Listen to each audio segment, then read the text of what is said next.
Good morning students.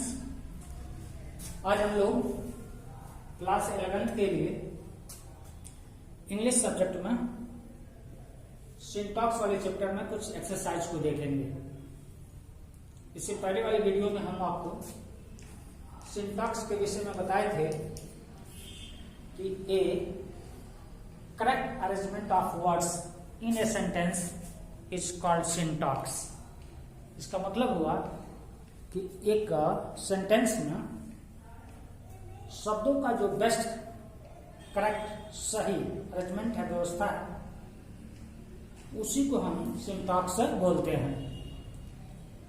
आप सभी लोग यह जानते हैं कि एक सेंटेंस विभिन्न प्रकार के शब्दों का समूह होता है जो एक दूसरे के बाद अपने रूल के तहत आते रहते हैं। कौन सा शब्द किसके बाद आएगा, क्या स्ट्रक्चर होता है, वह सारी चीजें हम सिंटैक्स में देखते हैं। यानी इस तरह हम कह सकते हैं कि सिंटैक्स में या सिंटैक्स के क्वेश्चन को हल करने के लिए हमें ग्रामर के लगभग रूल आने चाहिए, इसमें इंक्लूड भी है। आशा है कि आप सभी लोग इन चीजों को बेहतर समझ रहे होंगे। तो वीडियो शुरू करें। पहले वाले क्वेश्चन में दे रहा है the mother forget the son not to tell lies. बहुत ही शानदार क्वेश्चन है, या यूपी बोर्ड में पूछा भी गया है। यानी ये सारे क्वेश्चन जो आपको एक्सरसाइज में दिए गए हैं, हम विभिन्न यूपी बोर्ड के जो विभिन्न पेपर हैं उनसे मैं कलेक्ट किया हूं। आए इसको सॉल्व करें और देखें कि द मदर आपका क्या है, सब्जेक्ट, और फॉरगेट का मतलब होता है मना करना। यानी फॉरगेट एक ऐसा शब्द है जो निगेटिव सेंस देता है, किसी काम को मना करने के लिए हम प्रयोग करते हैं। तो द मदर फॉरगेट द सन, माँ बच्चे को मना की है नॉट टू टेल लाइज, झूठ बोलने के लिए। इसका मतलब हुआ कि अगर एक ही सेंटेंस में कोई निगेटिव चीज है तो उसको बताने के लिए डबल नेगेटिव वर्ड का प्रयोग नहीं होगा। तो नॉट भी है और क्या है, फॉरगेट भी, या दोनों नेगेटिव सेंस देते हैं, अर्थात हमें दो बार नहीं नहीं शब्द बोलना पड़ेगा। लिहाजा हम भाव के अनुसार फॉरगेट को यहाँ रहने देंगे और नॉट को क्या करेंगे, निकाल देंगे। इसका मतलब हुआ कि इस सेंटेंस में डबल नेगेटिव वर्ड का प्रयोग नहीं होगा। तो अगर इसका सॉल्यूशन बनाएं तो होगा the mother forget the son to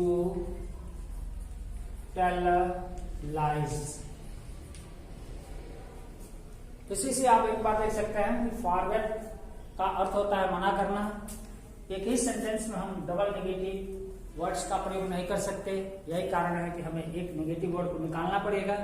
तो भाव के अनुसार हम फॉरगेट को रहने देंगे और नॉट को निकाल देंगे। दूसरा देखें, ही रैन ए 100 माइल्स रेस। रैन ये सब्जेक्ट है हमारा, रैन मेन वर्ब है जो सेकंड फॉर्म में बता रहा है। ऑब्जेक्ट क्या है, ए 100 माइल्स रेस। तो यहाँ ए सिंगुलर बता रहा है, सिंगुलर यूनिट को बता रहा है, और यहाँ पे माइल्स में मिल यानी माइल्स में यस जोड़ के क्या बना दिया गया है, प्लूरल। लिहाजा यहाँ पे सिंगुलर यूनिट है तो यह भी सिंगुलर यूनिट होना चाहिए, अर्थात यहाँ पे सिंगुलर होना चाहिए। तो सॉल्व अगर किया जाए तो आपका होगा he ran 100 mile race. Solve किया जाए तो आपका होगा he ran a 100 mile race.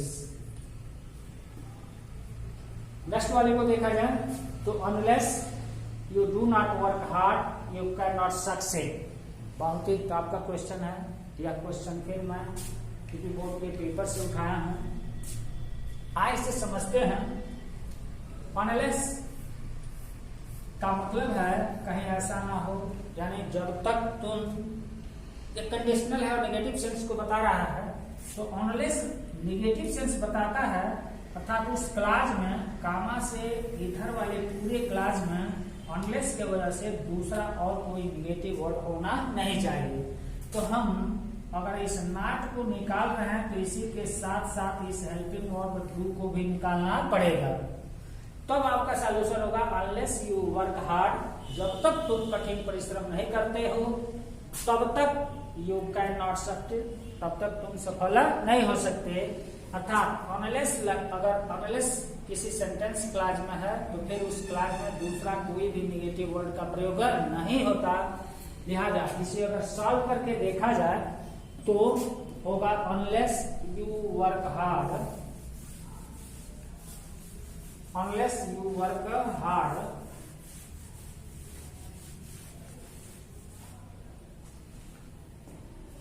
Solve करके देखा गया तो अनलेस यू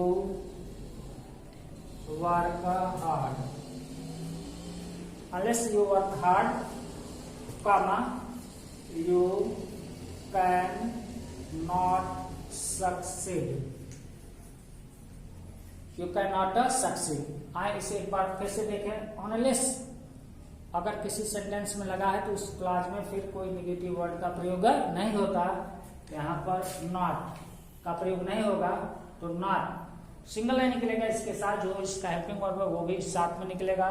सॉल्यूशन होगा unless you work hard you can not succeed. दूसरे वाले इसके बाद वाले क्वेश्चन को देखा जाए तो है the soldiers are passing under the tunnel. Tunnel का मतलब होता है सुरंग।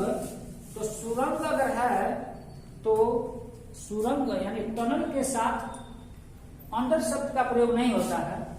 अंडर हमारा एक प्रीपोजिशन है तो यहीं पे अंडर शब्द ही गलत है। तो होगा the soldiers are passing, under नहीं, टनल के साथ अंडर नहीं, इनटू का प्रयोग होगा तो इनटू द टनल। सुरंग में से सैनिक गुजर रहे हैं या गुजर रहे थे तो सुरंग में से, उसके में से अंदर, अंदर का पोजीशन बता रहा है और अंदर का मतलब के नीचे, सुरंग के नीचे नहीं, सुरंग में से सैनिक गुजर रहे थे या गुजर रहे हैं तो इस टनल के वजह से, सेंस के वजह से यह अंदर ना होके क्या प्रयोग होगा इनटू। अगर इसके बाद वाले क्वेश्चन को देखा जाए तो I forget you not to enter this room. इससे पहले भी फॉरगेट वाला एक क्वेश्चन आया था जिसको मैं बताया था, तो आप ब्लैक बोर्ड पे इसे देखें और अपना आंसर निकाल के बताएं ये क्या होगा, कहाँ पे गलती है और कहाँ पे तो I forget you not to enter this room अगर सॉल्व किया जाए तो फॉरगेट का मतलब है मना करना। फिर वही रूल कि एक ही सेंटेंस में हम डबल निगेटिव वर्ड का प्रयोग नहीं कर सकते, लिहाजा हमें यहाँ पर इसको हटाना पड़ेगा नॉट को। तो आपका सॉल्यूशन होगा I forget you to enter this room. Solve किया जाए तो हो जाएगा आई फॉरगेट यू नॉट, तो नॉट नहीं होगा तो यानी I forget you to enter this room. वैसे इन चीजों को आप समझ सकते हैं कि अगर एक ही सेंटेंस में फॉरवर्ड का प्रयोग है और फिर कोई निगेटिव वर्ड आ गया है तो उस निगेटिव वर्ड को फॉरवर्ड के सेंस के अनुसार हटाना पड़ेगा। इस रूल को हमने फॉलो किया और इसका सॉल्यूशन निकाले I forward you to enter this room. Last question को अगर देखें तो he was angry upon me, वो मेरे ऊपर क्रोधित हुआ था। तो एंग्री के साथ अपॉन का प्रयोग नहीं होता है, विथ का प्रयोग होता है। तो he was angry with me, solution होगा he was angry with me. तो आशा है कि आप सभी लोग इन चीज़ों को समझे होंगे। आप सभी लोग घर पर रुक के सुरक्षित रहते हुए अपनी पढ़ाई जारी रखें। ऑनलाइन जो पढ़ाया जा रहा है उस पर आप विशेष ध्यान दें, उसे पढ़ें, देखें। अगर आपको कोई प्रॉब्लम हो तो आप व्हाट्सएप ग्रुप में जो चीज़ें बताई जा रही हैं उस पर आप देख सकते हैं, दे सकते हैं। अगर आपको किसी भी प्रकार की कोई समस्या हो तो आप मुझसे कंसल्ट कर सकते हैं। नेक्स्ट चीज़ों के लिए, नेक्स्ट टॉपिक के लिए हम लोग नेक्स्ट वीडियो में आपको देंगे। तब तक के लिए थैंक्स।